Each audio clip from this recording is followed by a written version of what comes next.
Davis steps under center. Gibson and McClendon behind him. Davis with motion by Richard.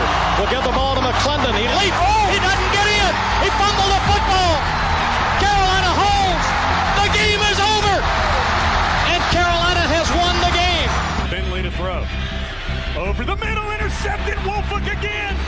Wolford the other way at the 30, the 40. Wolford to midfield. Miles Wolford with the pick. The Heels on the doorstep of an enormous victory. Left side of the line. Hood standing to Williams' right. Williams gonna throw. One-on-one. Davis has it. Touchdown. Carolina wins. Carolina is the Coastal Division champion. Bernard fields it at the 26. Heading to the far side. Gio at the 35. Gio, he's at the 50. No, he's not. Yes, he is. Gio is going to take it for a touchdown. Are you kidding me? Connor Barth for the possible win. Snap, spot, kick away, high enough, long enough. It's good! It's good! Carolina has won the game on a 42-yard field goal by freshman Connor Barth. Good gosh, dirty! This is the Heel Tough Blog Podcast. Hey guys, and welcome in to another edition of the Heel Tough Blog Podcast. It's your host, as always, Anthony Pagnotta, and today we are here with former Tar Heel cornerback Kendric Burney on the Heel Tough Blog Podcast. He is here to talk to us a little bit about his Tar Heel career and where life has taken him since he officially retired from the game of football. Now, first of all, Kendric, I bet it was exciting to be able to get out and play a little softball. And, I think this is, part of stuff opening back up after COVID. So, how's your family been getting through all of this? And, is it exciting to finally get back out there and to be able to do some of these types of events that we haven't been able to do over the last year and a half or so? Yeah, man, it's been amazing, finally get back in and seeing friends. As you said, I play on a travel softball team, man, and we travel just about everywhere to play softball. So we was kind of out of it for about 6 to 8 months, and that really sucked. But, everybody's doing good. Family, my fiance, she works, on base, so nothing ever changed with the school system in there. So, that was difficult to deal with. And, I got 2 sons who, love sports, and, they weren't able to do as they wanted to do. And, I got 2 nephews as well that stay with me a lot. And, so it's great to, not only just the adults, but seeing the kids getting back out there, man, because, that's part of their future of growing, and seeing the kids getting back out there and playing has been a blessing. Yeah, that's awesome, man. That's awesome. And hopefully things will only continue to trend in the right direction with that. Let's jump into, your football career. And, coming out of Southwest Onslow High School in state, what about Carolina stood out and made you make the decision to commit to Carolina over some of the other in-state options at the time? Well, I'll tell you the truth, man. I was a big baseball recruit coming out. So that was one of my main things was, how the baseball program was. And, football was really second nature. A lot of people don't know, after my sophomore year in high school, I had also thought about, letting football go and committing full-time in baseball, because that was my first love. And, I got to play with, Dustin Ackley, Cal Seeger, and those guys on my travel baseball team growing up. So we was looking, at NC State and, ECU, but Easton left at ECU, who's the baseball coach, and so they opened my recruiting back up. And Carolina offered me a football scholarship, told me I could play both. And so that made a big difference in things for me as far as Carolina.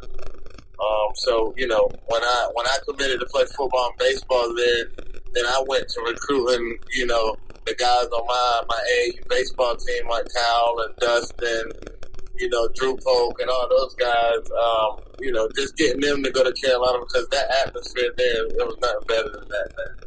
Yeah, well, as you said, you did come in as a dual sport guy, but, eventually after your sophomore season on campus, you decided to make the decision to really just focus on football. How difficult of a decision was that for you to make that choice, considering that, as you said, when you were in high school, you almost gave up football to pursue baseball? Yeah, man, at that time it was one of the biggest decisions and hurts that I've ever went through in life at that time as a 21, 22-year-old. But, I talked with, Coach Fox and Holbrook at the time. And, just the way things was with scholarships and everything. And I had two little sisters back here playing. And my dad and mom, they were good on money, but, we wasn't solid. So I didn't want to put any extra burdens on them. So, I decided to give up baseball and stick, just to football, in which football was taking off for me. I had a pretty good sophomore year. So going into that junior year, I know if I stuck to one sport, great things could happen, in which, it did, because that junior year was one of my best years.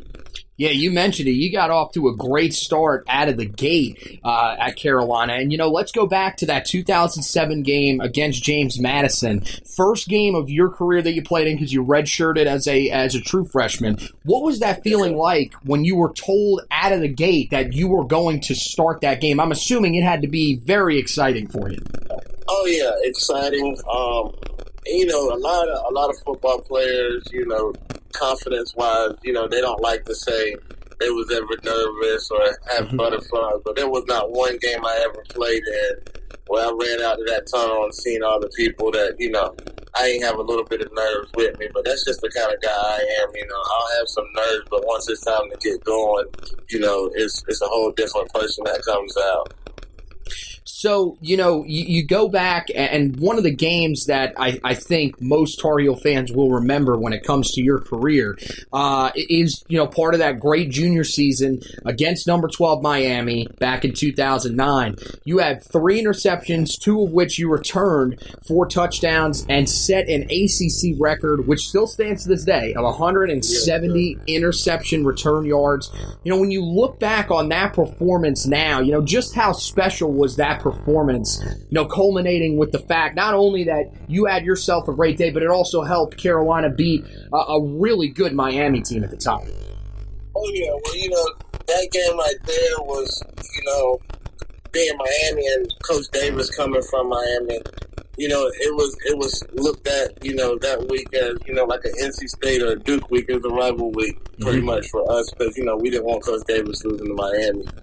And, man, I can remember, I had a lot of family coming to town that weekend. It was that 3:30 ABC game, so, the only pretty much college football game being played. And, man, what a blessing it was. We knew they were going to throw the ball.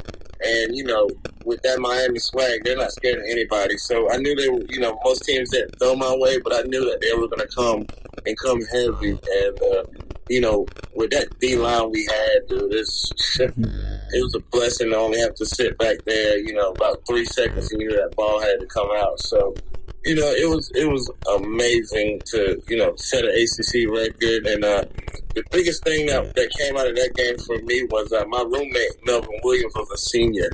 And on that second pick, the second or third pick where I kind of fumbled per se, and gave him the ball, man, that was probably one of the best, plays of my career, just because his family was able to be in attendance, and just getting an upset over the number 12 team in the country was huge. Yeah, definitely a great moment when it came to your career and those Butch Davis teams. Heading into the 2010 season then, expectations amongst the fan base and the national media were extremely high around Tar Heel football. What were the expectations that you guys had set in that summer before, of course, everything comes down before that game against LSU? Well, we had, it was about 12 guys that could have declared early. And, after the season, we all kind of sat down and just talked to each other about the opportunities that could happen there and records that we could break. So, we all decided to come back that year. And, we pretty much said if one guy said no, then we were all going to go ahead and go our separate ways and declare for the league. But, I mean, every last one of us wanted to do something special, and we knew what we had. So our expectations was not only just to win the ACC championship, but we were honestly thinking about national championship contenders with that team we had, which we had a great team to think that way. Yeah, no, that's pretty much what I've heard from a lot of the guys that have come out of that same time period. And, I mean, I think that's one of the biggest things. A lot of Tar Heel fans, you know, they were putting them in that conversation. Some of the national media were putting them in there. But to hear it come from you guys that was the expectation going into that season, I think really just justifies the fact that was a special season that was unfortunately taken away. But at the same time, you know, look, you know, everything that happened for a reason. One of the biggest bowl wins in recent memories ends up coming out of that win or out of that season in your final game with the Tar Heels. You know, what was that Music City Bowl win over Tennessee like from your perspective? And you know, especially with how much you guys had been through that season, how special was that? Sure, my God. I mean, to the point where it kind of broke me down as we got in the locker room. Just everything we had went through. Mm-hmm. Seeing the young guys, you know, perform at the high level when they just got thrown in the fire. It was just a blessing playing, you know, the University of Tennessee in Tennessee. I mean, which Nashville is one of the most amazing places I've ever been to. If it was up to me, I would definitely, you know, have a house there, just because how beautiful and, you know, the culture there was just amazing. But, you know, winning that football game for the program and, you know, taking things to the next level, just set our young guys up and the program up to, you know, have success over the next however many years, you know. Yeah, and, you know, following your career in Chapel Hill, you went on to spend some time at the NFL level. The majority of it was spent right here in the Charlotte area with the Carolina Panthers. So, you know, how special was it for you, being from the state of North Carolina, to be able to have the majority of your career be played in Charlotte, North Carolina with the Panthers? I mean, it was amazing. You know, family and friends was able to come down and watch me play. You know, and just the fact of playing for your hometown team was a blessing. I mean, things didn't exactly pan out, you know, how I wanted to as far as, you know, with new coaches and stuff like that. But that's the nature of that business. But like I said, man, it was just a blessing just to be able to put that jersey on because, I mean, not many guys get that opportunity. You know, people pray and hope and, you know, work their butts off to just be able to get a chance to step into the facility. And for me to be able to play and play majority of my career there was just a blessing, man. So, you know, since your football career has concluded, where has life taken you? You know, I've asked a lot of guys these questions, and I've gotten some great answers. But, you know, where has post-football life taken you, Kendrick? Post-football life has led me back to Jacksonville, North Carolina, where I was born and raised. You know, I do a lot of training with the kids here. I have my two little boys, one's 10, one's 2. And I got a nephew who's 10 and another little nephew that's 6. And, you know, they play a lot of sports around here. So just being able to give back here has been amazing. I'm actually in the process of opening my own tire shop here, new and used tires here in Jacksonville. You know, it's actually going to be called Rude Boys Tires. But yeah, man, I'm just back here. I love the beach. Never want to leave it again. Now, unless some opportunity just comes and wraps me up. But I mean, it's amazing here in Jacksonville with my family. You know, being able to spend family time is, you know, just, you know, everything that I can hope for. Well, that's awesome, man. That is great stuff, man. I love to hear that the family is into sports as much as you were. Rude Boys Tires, that's fantastic. That's definitely a place that if anybody's staying out there listening to the podcast, make sure, you know, when you see that pop up, you guys go and check it out. But, hey, Kendrick, thanks for stopping by with us, man.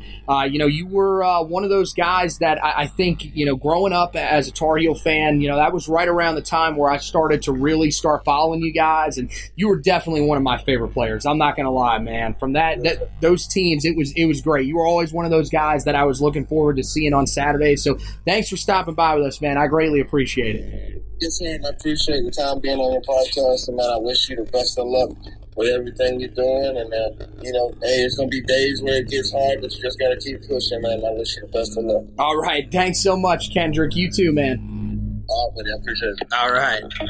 So there is Kendric Burney, the Tar Heels' former cornerback, and he, gracious enough to stop by with us here on the podcast. And again, just part of a great series of interviews that we're doing here. It's great to go back through all these generations, and those are, some of the guys that, from that Butch Davis era. That's always one of those eras that I love to talk to because, as I mentioned with Kendrick, that was one of those eras where I think people expected a lot at the end. People thought that this could be one of the best teams in the country for years to come. And of course, everything that happened with the NCAA issue and all the fallout from that, it turned the football program into a different direction. But they're still an extremely big part of our football history, and glad that Kendrick could stop by with us. So that about wraps it up for this edition of the podcast. Want to tell you guys, make sure you head over to the website, HeelToughBlog.com. You can listen to the podcast on there, the Heel Tough Blog podcast or the newly branded Roy's Boys podcast, which is now called the Four Corners podcast. We have the tabs up there where you guys can check it out. Also, plenty of articles on the website. That's the main reason to head over to the website, because you've got all these great articles that are up there.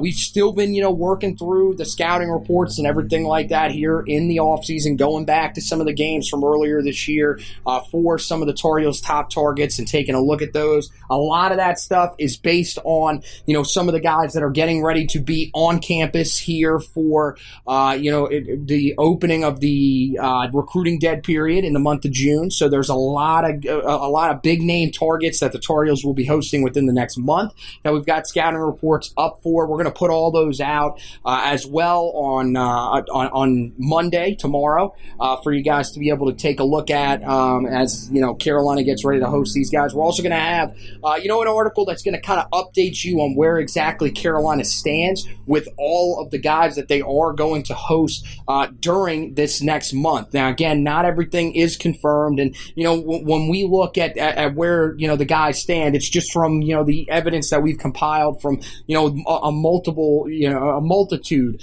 of the other websites and everything else that we're kind of hearing. So that'll be up there on the website for you guys, so you can take a look at that. And then we'll move in again to do, a shorter off-season series. We talked about this a little bit. It's not going to quite be the same off-season series that we've done in the past years, which were a little more in-depth, especially like last year's. That was one that, due to what was going on at the time with the COVID-19 pandemic, that allowed us to have a lot more time to be able to write those things, because there frankly wasn't much else going on at the time. But this year will be a little bit different. We're still going to have an off-season series. We'll put those out as we go throughout the next couple of months, and we'll put those up there for you guys and eventually take you right up until when Carolina is getting ready to start their season. Again, kicks off September 3rd, now 6 o'clock on ESPN. That's what was given to us the other day. A bunch of start times. Carolina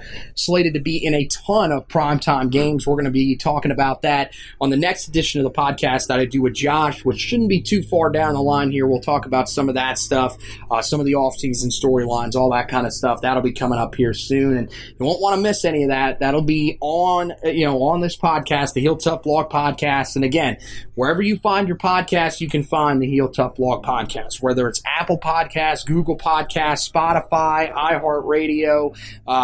There are a ton of different spots that you guys can check things out at. So make sure that you guys, go into wherever you listen to your podcast, subscribe to the podcast feed, and it'll go straight into your podcast library for you to be able to listen to. Also, if you want to, feel free to leave us a rating and review at the bottom. That really helps us out, can move us up some of those rankings when it comes to people trying to find the podcast. So we greatly appreciate that.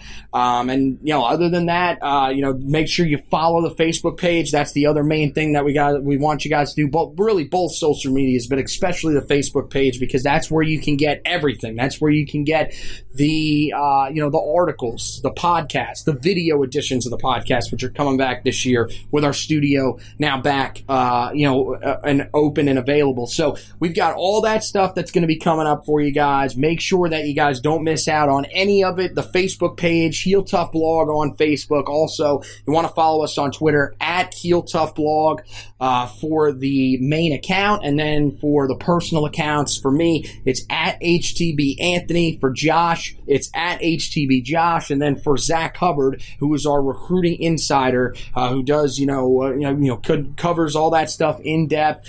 He does a lot of great stuff here on the podcast for us. It is at HackZubbard2 on Twitter. So that wraps it up for this edition of the podcast. Want to thank Kendric Burney for stopping by with us. Want to thank you guys for listening, and as always, go Tar Heels!